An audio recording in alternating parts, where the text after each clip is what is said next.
Бұл оқиға болғанына 4 жыл болды. Бірақ сол жағдай әлі күнге дейін есімнен кетпеді. Кейде сол әйелдің қорқынышты түрі түсіме кіреді. Шошып, айқайлап оянып кетем. Қазір осыны жазып отырсам да, денем тітіркеніп кетті. Арқам мұздап кетті.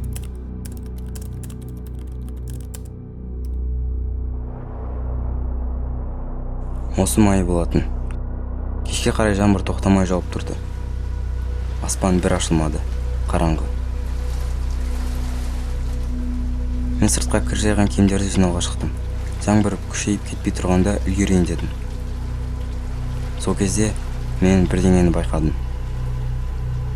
Бір шет көзіммен көріп қалдым да, басымды бұрып қалсам, бір әйел үйдің алдындағы жолдың шетінде тұр. Басында оның басы жоқ сияқты көрінді. Қорқып кеттім. Ішімнен ах деп айғайлап қалдым. Бірақ жақсылап қарасам, басы бар екен. Тек тым артқа шалқайып кеткен. Тым артқа.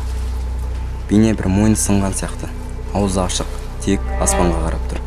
Қимылдамайды, сөйлемейді. Бір минуттай тапжылмай қарап тұрдым. Ол маған қарамады. Еш қимылдамады. Іштей бірдеңе оған тиіспе, үндеме деп тұрғандай болды.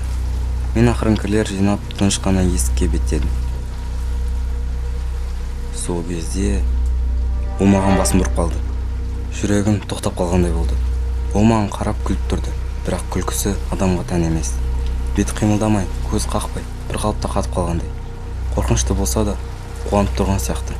Өте жаман сезім болды. Іштей, бұл әйел дұрыс емес деп түсіндім. Дереу жүгіріп барып есікті жауып, ішінен іліп қойдым. Біраз уақыт өтпей жатып есікті біреу қатты ұрды. Айқайлап жібердім. Қолымдағы киімдер шашылып қалды. Өзім еденге отырып қалдым. «Не істеп тұрсың?» деп айқайладым. Даусым қорқыныштан дірілдеп шықты. Бірақ еш жауап болмады. Тек үнсіздік. Терезеден қарап едім, ол қайтадан көшенің шетінде тұр. Бәрі сол қалпында. Басы шалқайған, бет аспанға қарап тұр.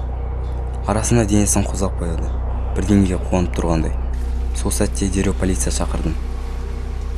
Олар тез келді де әйелді ұстап әкетті. Бір полицей маған жақындап, «Жақсың ба?» деп сұрады. Мен тек әйелдің бетіне қарап тұра бердім. Оның мұрны мен маңдайынан қан ағып жатыр екен. Сонда мен түсіндім. Ол менің есігіме басымен қатты соғылған. Бірақ солай болса да күліп тұрды. Полиция кейін маған ештеңе айтқан жоқ. Не болғанын білмеймін. Мүмкін есі дұрыс емес шығар. Мүмкін есірткіде жүрген. Бірақ бір нәрсені түсінбеймін. Неге ол маған қарай жүгірді? Егер мен есікті үлгермей жапсам не болар еді? Осыны әрбір жаңбыр жауған сайын есіме алып, денем тітіркеніп кетеді.